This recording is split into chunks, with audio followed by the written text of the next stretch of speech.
ketemu siang hari ini dalam bincang-bincang spesial ya. Spesial karena hari ini kami kebetulan di studio hadir 4 orang narasumber ya. Biasanya si dialog 2 orang, ini lengkap 4 orang pendengar dan bahasan kami pada siang hari ini adalah pembangunan infrastruktur digital dan pengembangan SDM digital. Nah, kalau bicara mengenai digitalisasi ini saya kira menjadi satu tema yang cukup menarik. Jadi kita kalau bicara digital tidak hanya bicara soal jaringan, kita tidak bicara mengenai menara BTS, ya, tetapi juga tentang bagaimana kemudian sumber daya manusianya dan juga ekosistem untuk mampu kemudian beradaptasi, berinovasi dengan teknologi. Di studio ada narasumber kami, saya langsung kenalkan pendengar. Yang pertama yang paling cantik di antara narasumber kami, Ibu Rosarita Niken Widyastuti. Beliau adalah Widyaswara di Komdigi. Assalamualaikum, selamat siang. Waalaikumsalam, selamat siang. Kabar sehat, Bu Niken? Iya, sehat walafiat. Ya, senang sekali. Ini sudah kali keberapa sih sebenarnya di Mamuju, Bu Niken? Saya ke Mamuju mungkin ini yang keempat kali ya. Oh, udah sering berarti ya. Iya. Berarti hadir di Mamuju untuk nostalgia sih sebenarnya. Iya, betul. 2012 saya ingat ya. Ya. Pertama kali juga untuk merintis hadirnya lembaga penyiaran publik RRI ini ya di Sulawesi Barat. Nanti kita akan banyak bicara tentang bagaimana sumber daya manusia digital ya Bu Niken ya. Kemudian narasumber kami yang kedua ada Pak Muhammad Lutfi. Beliau adalah Kepala Wilayah Bakti Komdigi. Selamat siang Pak Lutfi. Siang Pak. Lebih dekat mic-nya Pak Lutfi. Iya. Oke, kabar sehat Pak Lutfi? Alhamdulillah sehat Pak. Iya, kalau Pak Lutfi kan dekat-dekat saja ya dari Sulbar ya. Iya, betul. Jadi kemarin itu untuk pertama kalinya kami naik darat ke sini dari Mamuju. Pengalaman pertama. Pengalaman pertama. Luar biasa ya, masuk belok-belok ya. Betul Pak, betul. Ada Pak Sarjan, Koordinator Program DLA Komdigi. Assalamualaikum Pak Sarjan. Waalaikumsalam warahmatullahi wabarakatuh. Kabar sehat Pak Sarjan? Insyaallah sehat. Baik.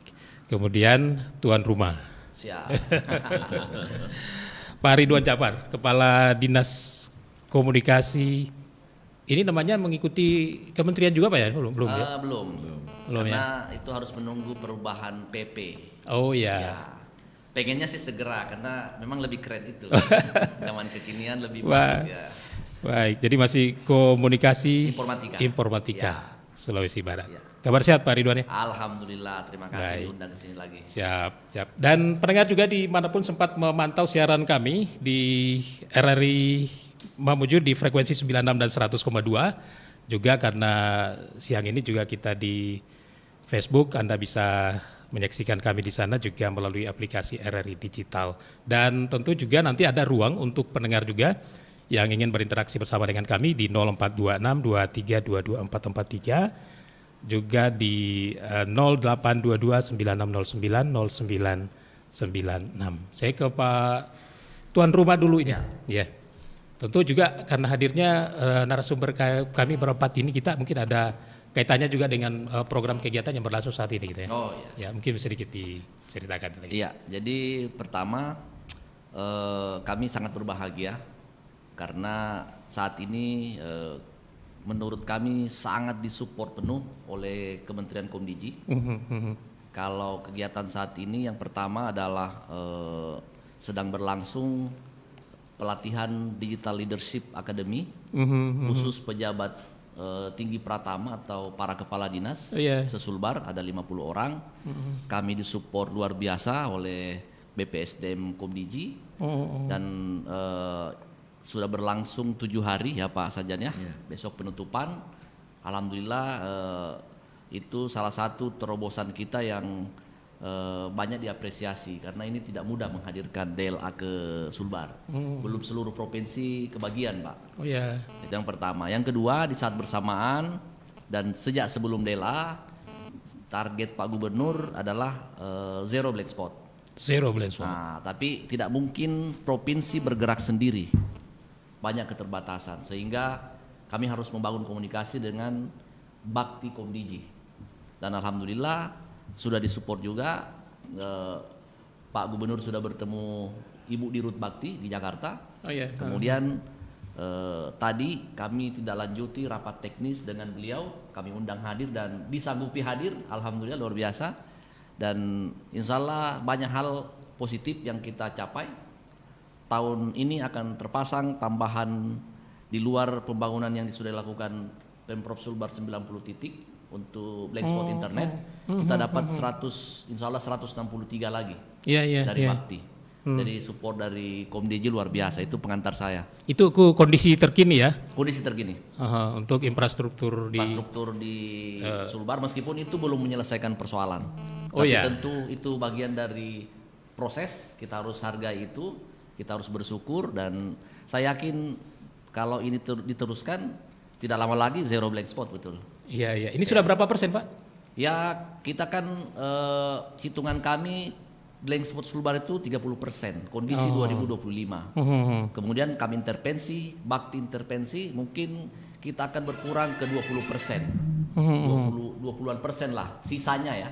Sisa yang blank spot. Sehingga itu PR kita dan harus dikeroyok.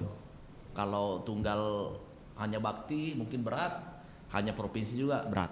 Kabupaten pun kita minta untuk punya andil juga. Meskipun kita di tengah situasi yang terbatas. Kira-kira gitu. Nah, termasuk di urusan pengembangan SDM, karena bagi kami dua hal ini yang utama dalam transformasi digital. Alasnya adalah infrastruktur, kemudian literasinya, pengembangannya untuk bisa produktif di tempat Ibu Niken dan Pak Sadjan untuk membantu kami. Karena sama juga dengan infrastruktur, tidak mungkin seluruh pelatihan kami biayai dari APBD. Pasti kita butuh yang memang kelasnya lebih bagus, lebih spesifik, lebih tersedia narasumber yang kompeten oleh teman-teman BPSDM Komdiji. Kira-kira itu. Jadi ranahnya Ibu Niken dan Pak Sarjan di situ ya, untuk peningkatan kapasitas SDM-nya gitu ya. Tapi kita bicara masih tarik dengan program saya ke Pak Lutfi dulu. Bagaimana sinergi ini kan? Tugasnya Pak Lutfi tadi ini, bagaimana kemudian strategi Bakti sendiri ini dalam peningkatan aksesibilitas tadi ini? Ya, kalau kita bicara infrastruktur jaringan, kita bicara bukan cuma sebatas Bakti saja, tetapi ini menjadi tanggung jawab bersama. Kenapa kami mengatakan tanggung jawab bersama? Karena informasi itu adalah menjadi hak asasi sekarang, sudah menjadi hak asasi. Betul. Maka dari itu salah satu visi misi Bakti itu adalah bagaimana mengurangi kesenjangan digitalisasi, baik itu antara kota dan desa, sehingga informasi itu bisa diterima bersamaan secara langsung, apakah itu mereka yang tinggal di kota dan yang tinggal di desa. Nah, khusus untuk kalau kita bicara Badan Aksesibilitas Telekomunikasi atau Bakti, khusus untuk Provinsi Sulawesi Barat itu kita sudah membangun 3 BTS. 3 BTS dengan yang existing itu Pak Kades ada sekitar 697 akses internet dalam bentuk seluler. Seluler itu di 10 sektor prioritas, termasuk kesehatan, agama, pendidikan, dan beberapa madrasah sudah kita pariwisata juga nanti akan dimasukkan lagi. Nah, tambahan yang 162 itu kalau kita tambah itu jadi bukan 697 lagi, sudah bertambah lagi. Nah, itu adalah bagaimana pemerintah mencoba untuk masuk ke dalam wilayah-wilayah dalam rangka itu tadi mengurangi kesenjangan digitalisasi. Mungkin itu Pak. Jadi targetnya sendiri di Bakti untuk kemudian bisa masyarakat bisa akses. Jadi begini, kalau kita bicara target adalah kita bicara output biasanya. Nah, kalau output dari Bakti itu sendiri adalah bagaimana kita bisa bertanggung jawab dalam rangka menciptakan produktivitas di wilayah infrastruktur jaringan. Jadi cara untuk meningkatkan produktivitas infrastruktur bukan cuma membangun jaringan infrastruktur, tetapi bagaimana membangun ekosistem digital. Digital. Nah, ada banyak cara untuk membangun ekosistem digital. Salah satunya tadi itu adalah yang tadi sudah Pak Ridwan sampaikan, peningkatan SDM, peningkatan utility jaringan. Nah, kenapa kita memaksa untuk masuk ke wilayah itu, walaupun dari satu sisi visi misi Bakti sendiri adalah mengurangi kesenjangan digitalisasi, karena ini adalah salah satu program astacita Pak Presiden juga. Iya, betul. Yaitu bagaimana kemandirian digital itu bisa ditingkatkan. Karena itu tahun ini insya Allah sudah dikonfirm sama Bu Dirut, mungkin ada tambahan sekitar 163 dalam bentuk akses internet VSAT. Oh iya. VSAT itu langsung menggunakan satelit Satria. Satelit Satria yang dimiliki pemerintah Indonesia, satelit Republik Indonesia 1 namanya, Satria 1. Nah, alhamdulillah Satria 1 ini mempunyai bandwidth itu yang terbesar di Asia, Pak. Ketiga terbesar di dunia. Jadi alhamdulillah itu kita fokuskan untuk penggunaan VSAT di seluruh Indonesia termasuk di Sulawesi Barat. Iya, iya. Iya, Pak. Baik, baik.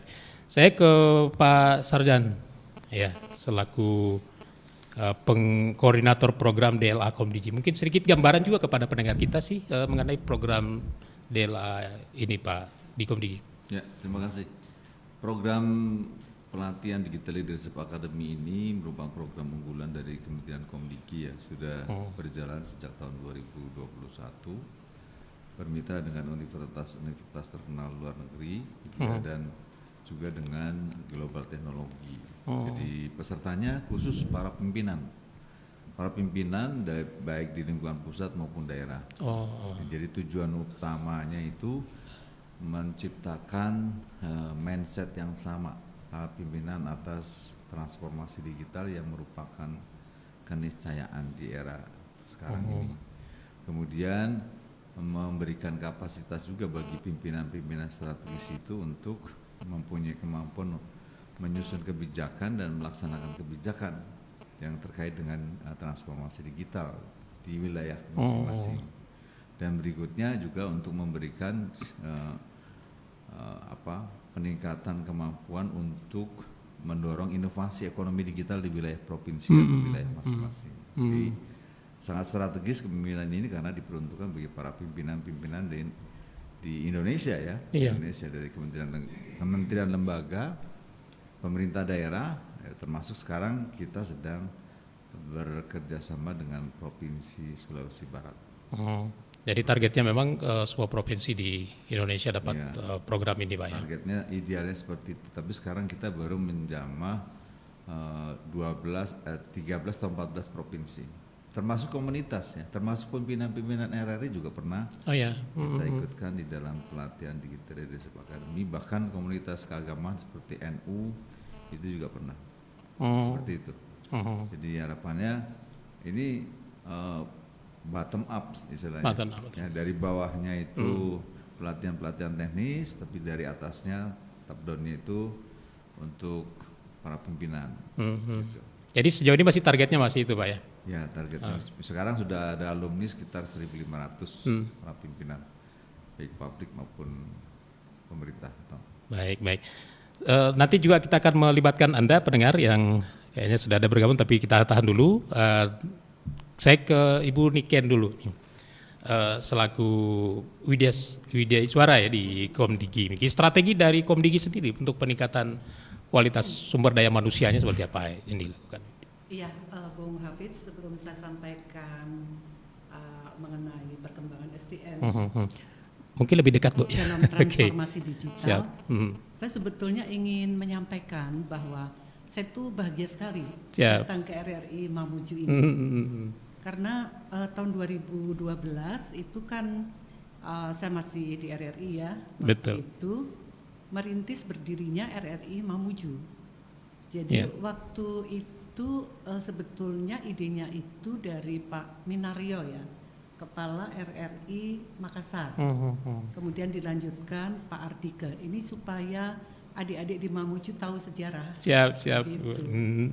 Jadi waktu itu oleh Pak Ardike, kemudian saya menghadap Pak Gubernur akan mendirikan RRI. Mungkin Bung Hafidz kan dulu juga pertama ya perintis penyiar pertama kalau enggak. Ya, saat launching masih di Makassar waktu itu. Jadi 2013 masuk sudah di stasiun produksi waktu itu. Iya, jadi waktu itu studionya masih di kantor Gubernur. Kantor Gubernur.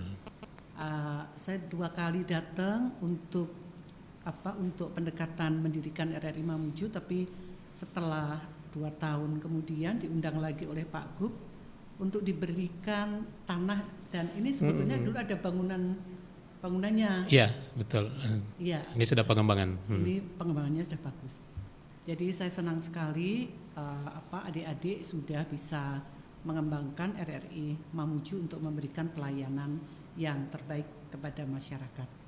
Nah, bicara mengenai pelayanan, pemerintah pusat maupun pemerintah daerah itu sekarang terus melakukan peningkatan pelayanan kepada masyarakat supaya pelayanannya lebih baik, lebih cepat, lebih efisien, itu melalui transformasi digital. Nah, transformasi digital yang pertama ya tentu ketersediaan infrastruktur yang tadi disampaikan oleh Pak Lutfi. Komdigi memberikan bantuan akses internet kepada masyarakat khususnya di wilayah 3T dan daerah blank spot ya Pak Lutfi. Kemudian yang kedua, untuk transformasi digital selain perlu adanya infrastruktur, juga memerlukan peningkatan atau skill up keterampilan dan pengetahuan tentang digitalisasi. Salah satunya adalah DLA yang tadi disampaikan oleh Pak Sajan. Kenapa DLA? Supaya para pimpinan itu mempunyai mindset digital.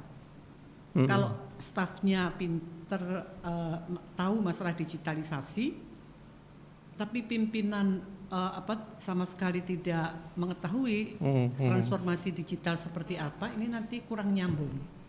Nah, Komdigi mempunyai program selain DLA, itu juga ada namanya Digitalent.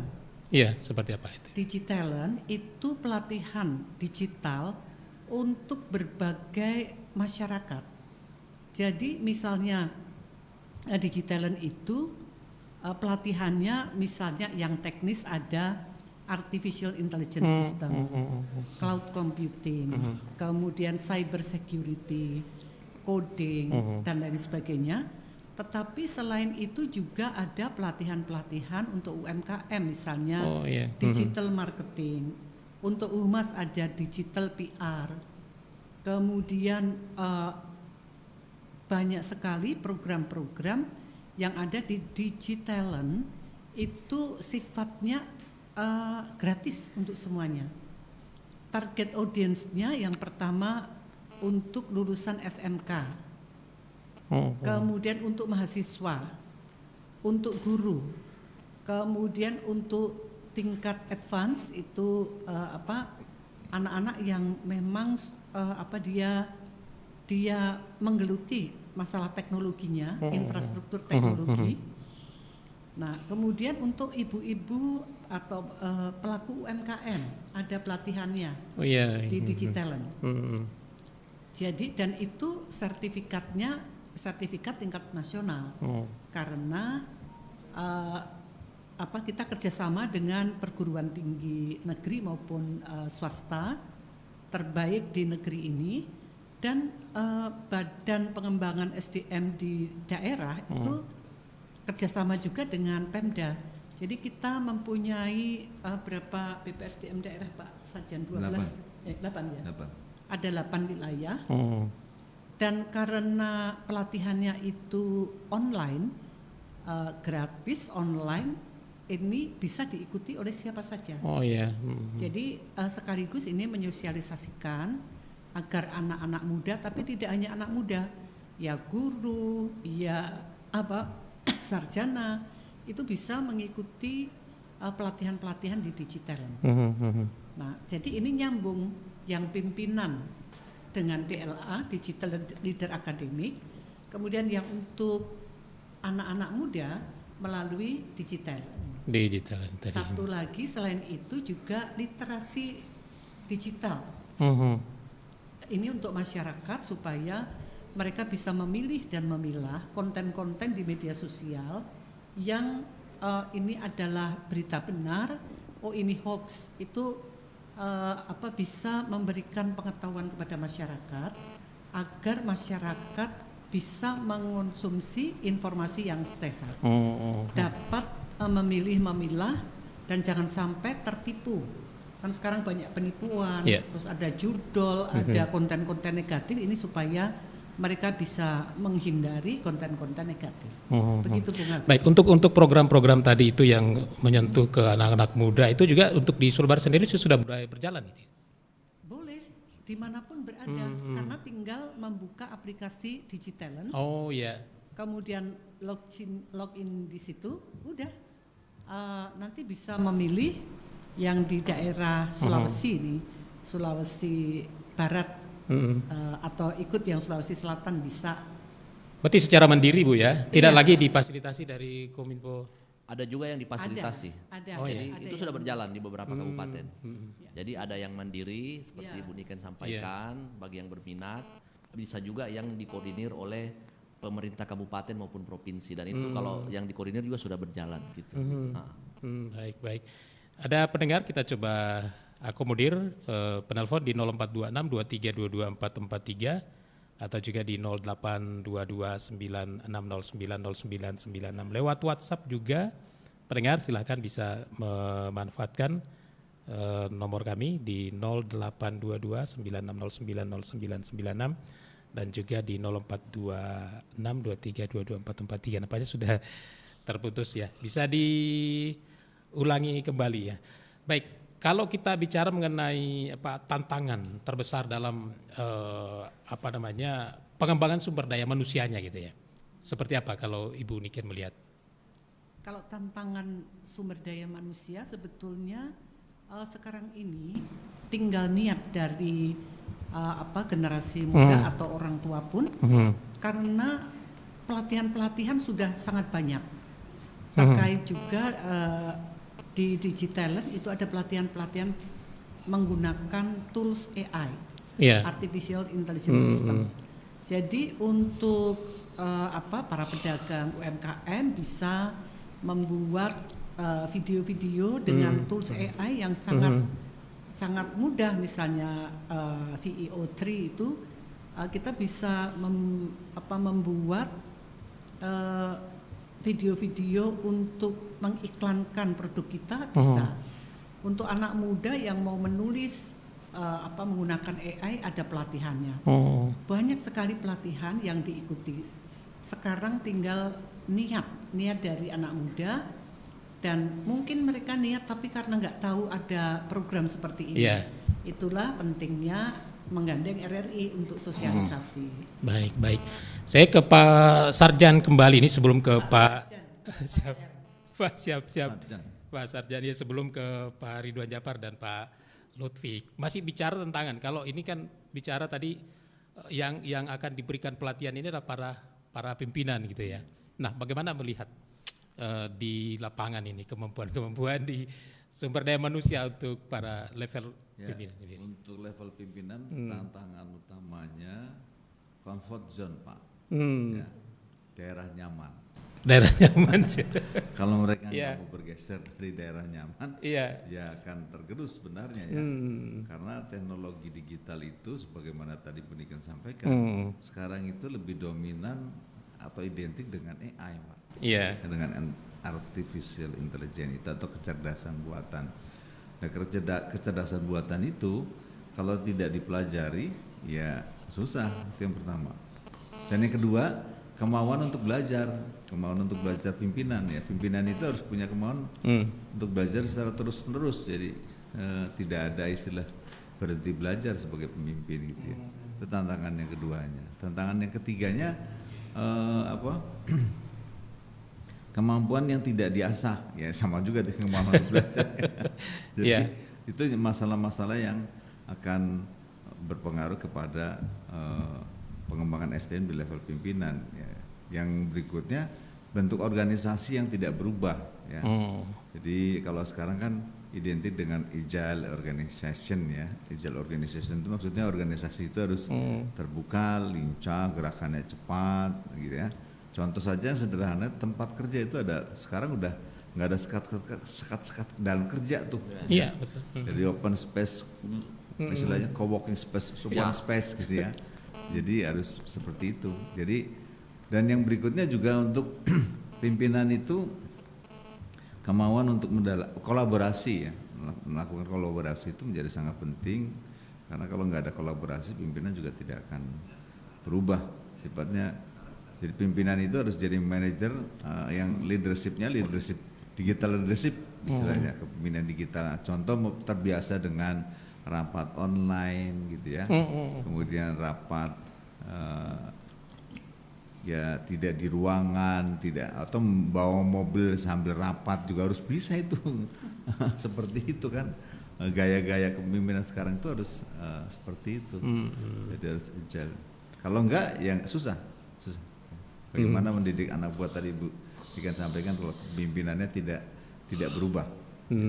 Jadi kepemimpinan yang transformasional gitu. Transformasional. Seperti itu Pak. Ya, kata kuncinya tadi adalah kolaborasi. Saya ke Pak Ridwan Japar, mungkin kolaborasi yang sudah terjalin sejauh ini antara pemerintah daerah dan ya termasuk dalam hal ini Komdigi untuk transformasi digital. Ya, sangat jelas bahwa kolaborasi kita terlihat sangat tampak pada dua hal ini. Pembangunan infrastruktur sudah jalan bersama Bakti. Bakti itu bukan baru sekarang bangun di Sulbar Pak, udah beberapa tahun. Oh iya. Ya. Kemudian sudah banyak spot.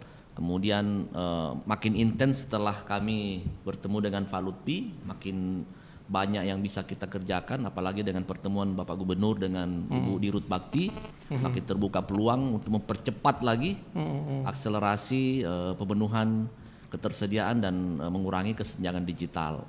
Yang kedua ya dengan BPSDM, Komdigi, support luar biasa. Digitalent tadi itu udah beberapa kelas Bu Niken di kami, bahkan sampai ke Pemkap. Karena itu kita bisa usulkan dan biasanya lebih banyak pembiayaan dari pusat, sehingga itu sangat membantu. Termasuk DLA ini. Jadi kolaborasi ini saya pikir tidak akan terwujud tanpa kolaborasi kan, tidak mungkin terwujud apa yang kita dapatkan sekarang ini tanpa kolaborasi.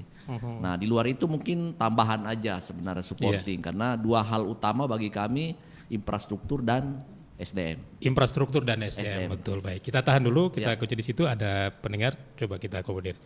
Halo, selamat sore, assalamualaikum. Oh ya, terputus, diulang kembali. Di nomor yang sama 042623224443 atau juga di 082296090996. Saya ke Pak Lutfi, kalau tantangan, bicara mengenai tantangan yang dihadapi di lapangan sendiri untuk pembangunan infrastruktur ini. Tapi saya tahan dulu, ada penelpon lagi. Selamat sore, assalamualaikum. Waalaikumsalam warahmatullahi wabarakatuh. Selamat sore. Ya, dengan siapa Pak? Ya, Pak Salman, Pak Habib. Oh, Pak Salman, siap. Pak Salman di Polewali Mandar, Kelo Lombok. Silakan Pak Salman. Kita ada 4 orang narasumber di studio hari ini. Selamat siang narasumber. Siang Pak. Siang Pak. Terima kasih. Ini sebuah program yang patut diapresiasi karena tujuannya adalah bagaimana ekspor itu menyeluruh di setiap wilayah di Sulawesi Barat. Tapi ada yang menarik tentu yang harus menjadi renungan kita semua, yang menjadi bahan analisis dan kajian.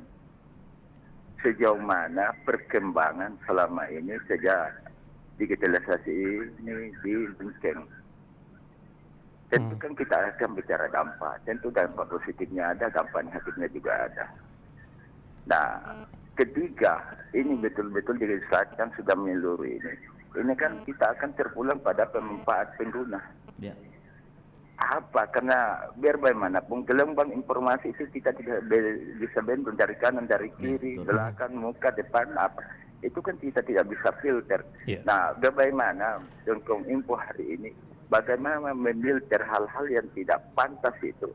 Karena rata-rata masyarakat kita pengguna sekarang itu kan dia tidak paham mana yang baik, mana yang buruk. Karena latar belakang pendidikan mungkin, dan biasanya juga orang-orang yang berpendidikan masuk dalam ranah yang tidak bisa kita akses. Dan sangat keliru dalam hal ini. Nah, jika ini dibiarkan pada filter atau tanpa ada hal-hal yang menutup ruang-ruang seperti itu, saya rasa ini akan jadi sebuah bom waktu.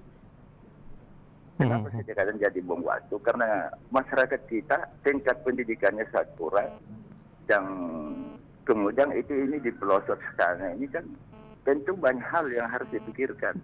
Karena saya cermati pengalaman yang saya lihat selama ini, anak-anak itu sampai pagi dia main gadget, tidak pernah berhenti, akhirnya dia tidak sekolah. Otomatis kan berpengaruh pada dunia pendidikan. Itu banyak hal. Jadi saya cinta langkah-langkah konkret apa yang akan dilakukan dalam hal sekaitan dengan beberapa hal tadi ya, ada yang disampaikan tentang penjol, tentang judol. Ini banyak hal yang harus dicermati dalam hal ini supaya masyarakat kita tidak jadi korban. Baik. Karena itu yang harus dipelihara adalah masyarakat melindungi setiap masyarakat. Itu adalah kewajiban pemerintah melindungi setiap warga negara. Terima kasih. Assalamualaikum warahmatullahi wabarakatuh. Waalaikumsalam warahmatullahi wabarakatuh. Pak Salman di Kabupaten Polewali Mandar. Ranahnya Pak Kadis sepertinya ya. Kita langsung respon. Siap. Ya, terima kasih. Pertanyaan yang bagus, dan sebenarnya pertanyaan ini sering kami temui di lapangan ketika berinteraksi dengan masyarakat secara luas, dan keresahan kita memang sama, Pak. Kemajuan digital itu memang membawa dua mata pisau yang memang saling bergandengan. Ada positifnya, ada negatifnya, dan memang sangat deras. Bukan tidak mampu, tapi sulit dibendung. Sulit dibendung. Tetapi pemerintah harus berbuat. Menurut saya salah satunya kalau kita bicara blokir, itu sudah dilakukan oleh teman-teman di Direktorat Keamanan Digital, memblokir situs-situs judi online, konten-konten, meskipun mungkin belum memuaskan karena tentu tadi itu deras sekali. Judol itu, Pak, situs resminya bisa diblokir, tapi kan dia sembunyi tuh, sembunyi di balik membuat link-link baru pada akses yang tidak mesti pada akses sesuatu yang lumrah, maksudnya nonton apa gitu link, nah di dalamnya diselip iklan. Nah kalau tertarik, pada akhirnya algoritmanya akan masuk dan muncullah terus itu. Nah, jadi hal-hal begitu yang agak sulit dibendung. Kalau dia memang link aslinya itu judol, itu memang gampang diblok. Itu kesulitannya menurut saya kalau kita bicara blok. Di sisi lain, setahu saya kami juga di Pemprov sudah mendrive itu yang namanya membangun kelompok informasi masyarakat atau KIM. KIM itu gunanya untuk membantu pemerintah memperkuat literasi di tengah masyarakat. Jadi masyarakat yang mengingatkan masyarakat sendiri gitu, karena jangkauan pemerintah tentu tidak cukup untuk menjangkau semua kalangan, sehingga di KIM itu setahu saya seluruh kelompok kita undang, kelompok tokoh agama, tokoh pemuda, tokoh masyarakat, tokoh perempuan, darmawan, PKK dan sebagainya untuk menjadi benteng, karena hanya salah satunya ya itu yang bisa kita lakukan. Nah ada usul pernah kalau mungkin di tempat lain sudah ada yang melakukan, kita nanti diskusikan dengan pimpinan apakah bisa juga kita lakukan, misalnya membatasi penggunaan handphone bagi anak sekolah di jam-jam tertentu, itu kan kebijakan yang ikut bisa membantu menurut saya gitu, sehingga keresahan kita itu bisa terkurangi karena memang banyak pintu dilalui, banyak pola yang digunakan oleh pihak-pihak yang memang mencari keuntungan di tengah kemajuan digital itu secara negatif. Kira-kira gitu, Pak. Baik, saya kira itu Pak Salman di Galuh Lombok, Kabupaten Polewali Mandar, dan yang lain masih ada ruang untuk kita sama-sama berdiskusi siang hari ini 0426 2322 443 dan juga di 0822 9609 0996. Saya kembali ke Pak Lutfi, tantangan kemudian kita bicara mengenai pembangunan tadi ya, infrastruktur di daerah di Sulawesi Barat, seperti apa melihat? Jadi kalau kita melihat tantangan di Provinsi Sulawesi, khususnya di wilayah kami di regional 6 ini kan meliputi wilayah Sulawesi, atau kita bicara 6 provinsi di Pulau Sulawesi. Tantangannya itu adalah pertama adalah geografis. Letak geografis di Sulawesi ini itu agak beberapa untuk pembangunan infrastruktur khususnya daerah 3T itu itu memang memerlukan effort yang lebih keras lagi. Karena beberapa contoh kita ada beberapa pembangunan BTS itu yang letaknya memang di pegunungan atau letaknya di tempat-tempat di dalam hutan. Kalau kita bicara 3T, tertinggal, terluar, terdalam, itu adalah memang merupakan bagian dari tupoksi kami di Bakti ya.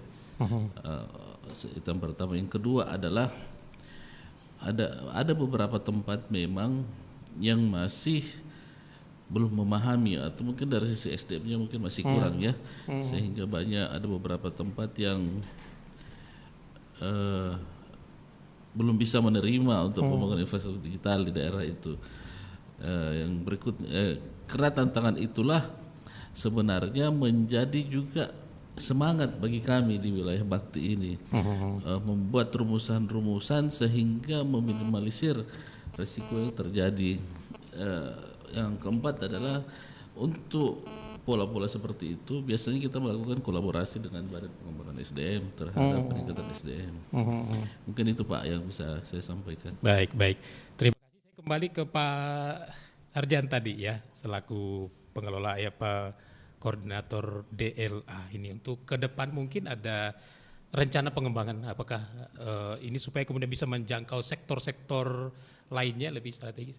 Ya. Di awal 2021 memang kita orientasi kepesertaan itu terbuka. Terbuka oleh pejabat pemerintah, pejabat pusat dan daerah dalam hal ini ya, terus pejabat-pejabat private gitu, badan usaha termasuk di dalamnya. Itu lebih terbuka tahun 2021. Kemudian 2022 masih terbuka gitu ya, dengan kepesertaan yang lebih luas lagi. Dan mulai 2023 ke sini itu udah mulai bergeser Pak, kita orientasi kepada peserta dari provinsi dan kabupaten kota gitu ya. Jadi orientasi kita itu, dan target kita ini sampai tahun 2025 ini berharap tentunya dari aspek pembiayaan tahun depan bisa ada alokasi anggaran yang untuk mendukung kegiatan ini ya. Namun kalau tidak ada mungkin kita konsepnya akan berubah kepada hal-hal yang berhubungan dengan tindak lanjut dari pelaksanaan pelatihan Digital Leadership Academy ini. Karena pelatihan Digital Leadership Academy ini merupakan pelatihan yang para pesertanya wajib menyusun rencana aksi. Ya. Di rencana aksi ini ya, nantinya akan kita evaluasi, kita monitoring dengan sistem yang ada supaya rencana aksi yang sudah disusun oleh para peserta itu menjadi program-program stimulus ya, program yang bersifat quick wins yang membantu gubernur untuk percepatan sasaran pembangunan di daerah. Ini seperti itu. Baik. Satu penelpon lagi sebelum kita tuntaskan bincang-bincang kita siang hari ini. Halo, selamat siang. Oh ya, terputus, bisa diulangi kembali 042623224443 dan juga di 082296090996. Saya ke Ibu Niken ya, selaku pengajar juga di dalam kegiatan ini ya. Iya, mungkin seperti apa kemudian materi-materi yang akan diberikan kepada peserta, apakah itu kemudian disesuaikan dengan kebutuhan di satu daerah atau seperti apa? Iya, jadi untuk materinya itu sangat disesuaikan dengan kondisi daerah. Kondisi daerah. Ya. Jadi misalnya mengenai lingkungan hidup, mengenai tata kelola pemerintahan, kemudian juga peningkatan layanan masyarakat tentang kesehatan atau stunting dan lain sebagainya. Jadi dari tata kelola yang manual ini bagaimana ditransformasikan melalui layanan digital yang lebih ringkas. Misalnya dalam data stunting itu masing-masing kabupaten ataupun kota itu kan untuk monitoringnya masih manual. Nah, bagaimana dari kelompok yang peningkatan kesehatan masyarakat atau penurunan stunting, karena di Provinsi Sulawesi Barat ini masih tinggi masyarakat atau anak-anak stunting. Jadi dari provinsi itu masih 34,6% tingkat stunting. Padahal di tingkat nasional itu sudah 14,4. Jadi masih jauh sekali untuk bisa menurunkan angka stunting. Jadi semakin tinggi angka stunting berarti semakin banyak anak-anak yang belum sehat, begitu itu. Nah, dengan intervensi dari pemerintah ini, jadi pemerintah akan tahu daerah mana yang paling tinggi, kemudian intervensi pemberian makanan sehat kepada balita, kemudian juga memberikan obat-obatan kepada ibu hamil, memberikan pelatihan pengetahuan kepada anak-anak muda yang akan menikah, bagaimana bisa nantinya bisa melahirkan anak-anak generasi yang sehat. Jadi dengan adanya transformasi digital ini sangat membantu masyarakat, dan masyarakat bisa melaporkan kondisi kesehatannya secara real time. Itu sebagai contoh. Tapi ini ada banyak sekali program karena ada 9 kelompok. Oh iya. Iya, begitu. Jadi memang disesuaikan dengan kebutuhan di daerah juga sebenarnya. Baik, kita di bagian penutup, tapi sebelum saya berikan kesempatan ke narasumber masing-masing, kita jeda dulu sejenak. Pendengar, kami kembali sesaat lagi, tetap bersama kami di Pro 1 RRI Mamuju.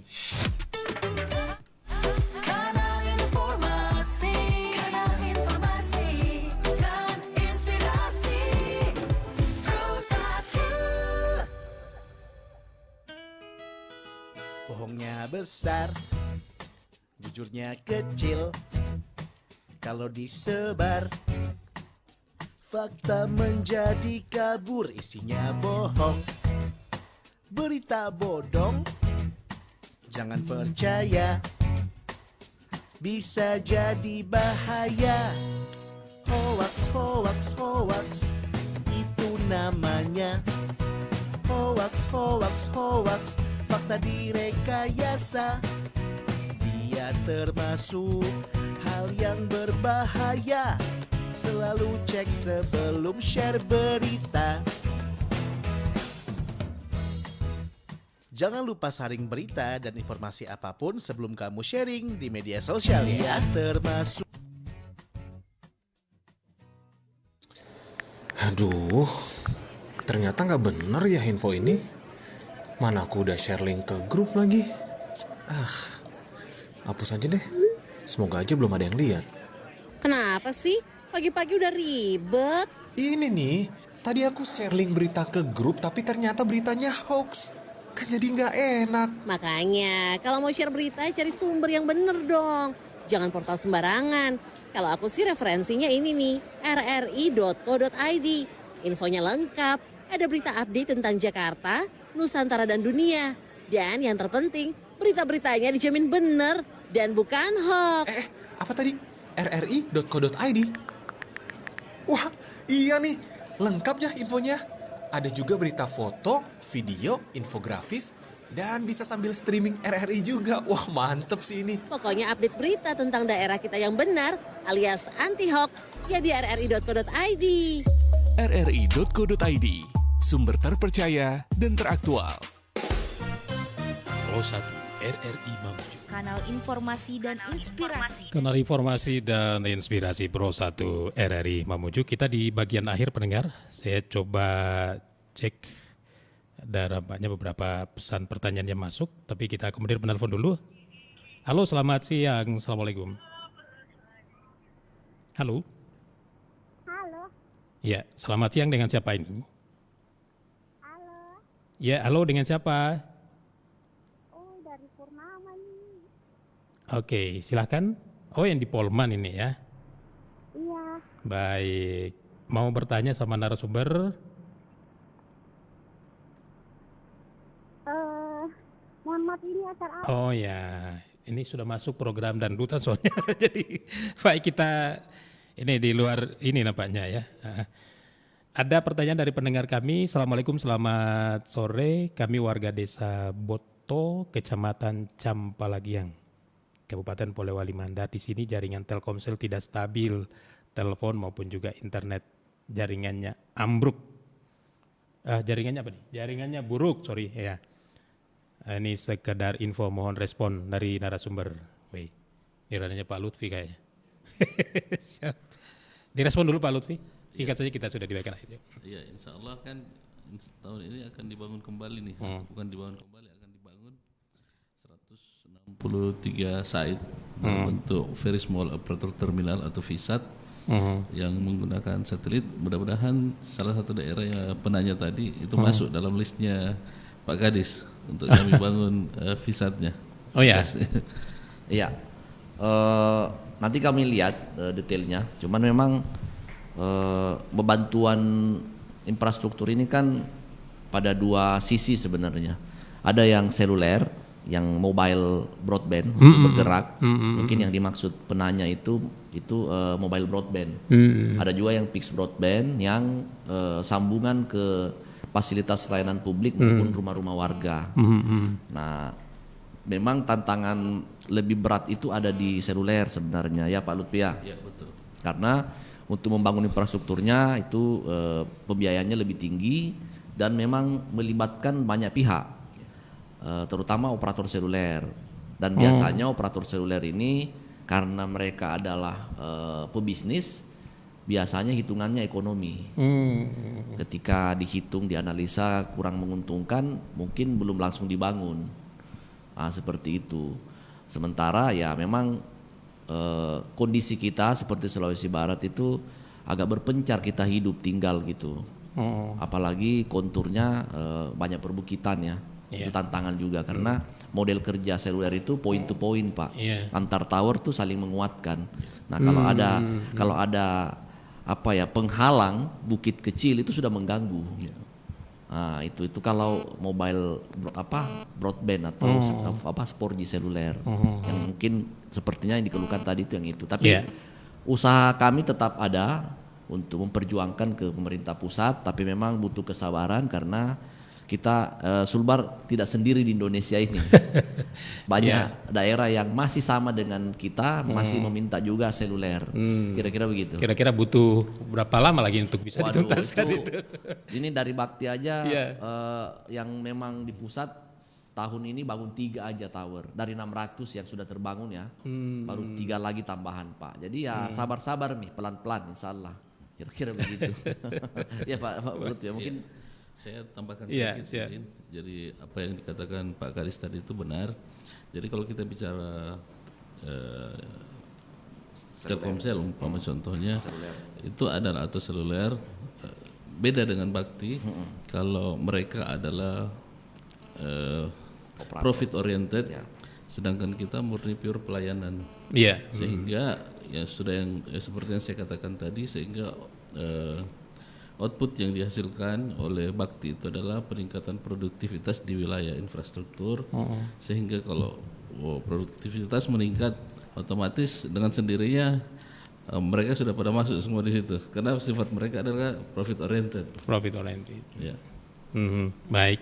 Baik, kita sudah di bagian akhir. Saya ke Ibu Niken Widyastuti sebagai penutup juga dari bincang-bincang kita di siang hari ini, Bu Niken.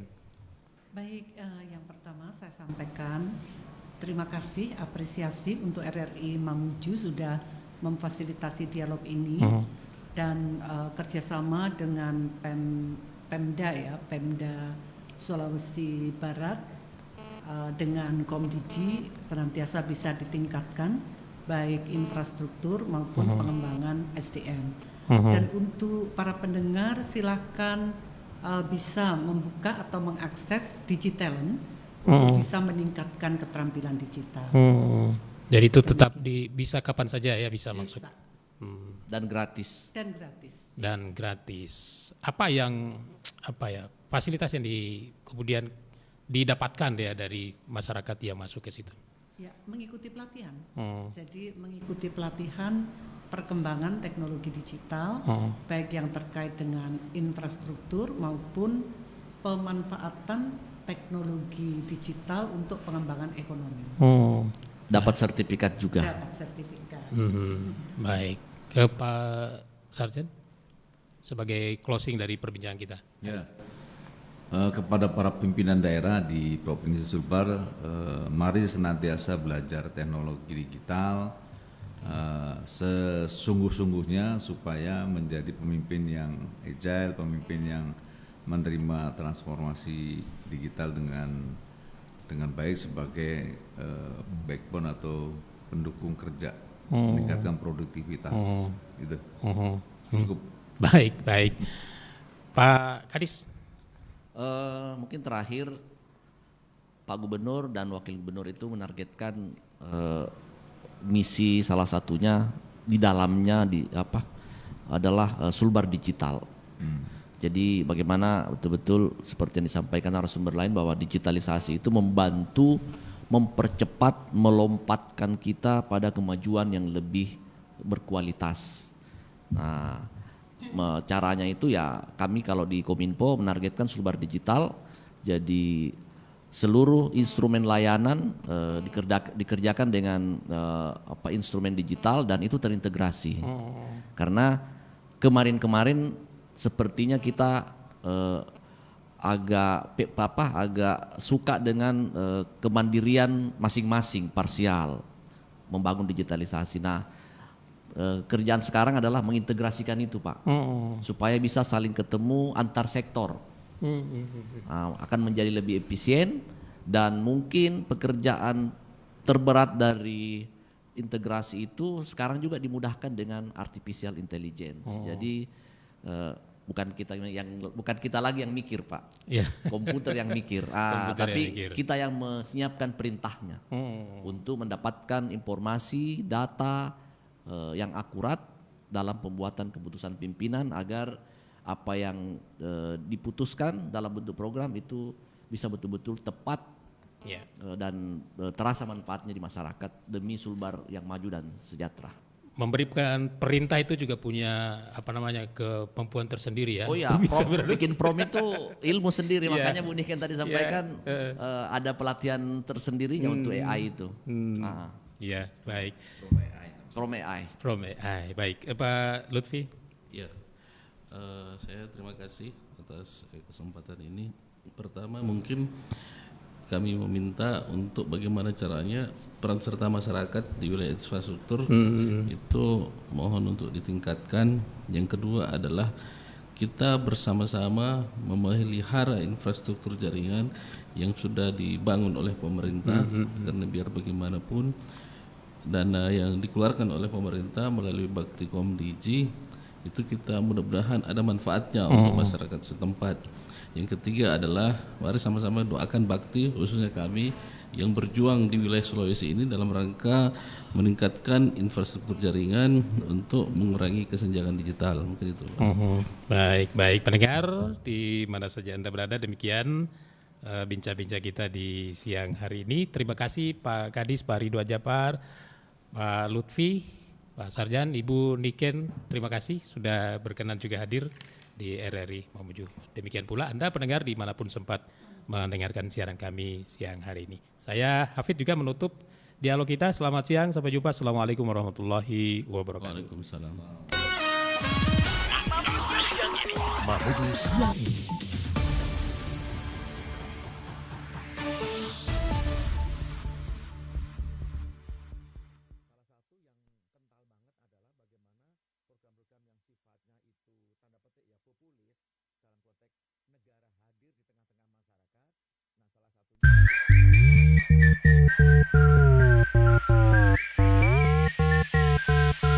떨어져 flash 온몸이 crash 회로감이 쳐버렸어 제 멋대로 Now I'm pumped up Excel barber Everybody say whoa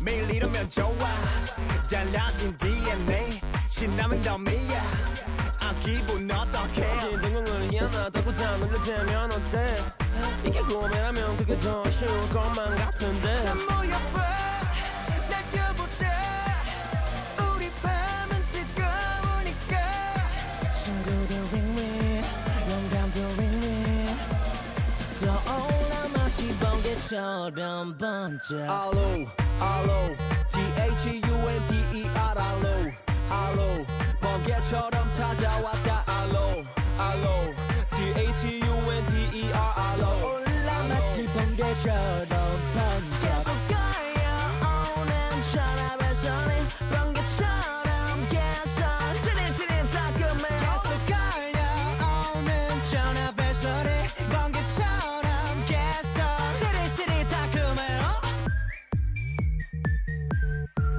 지린 like 소문이 참 빨라 또 시끌벅적해 몰려드는 인파 기분 어떡해 올해는 뜬거는 문제나 뒤하나 걱정 마시게 시간은 정확히 17시 17분 맞춰놓게 다 모여봐 날뛰어보자 우리 밤은 뜨거우니까 그때 마침 링링 영감도 링링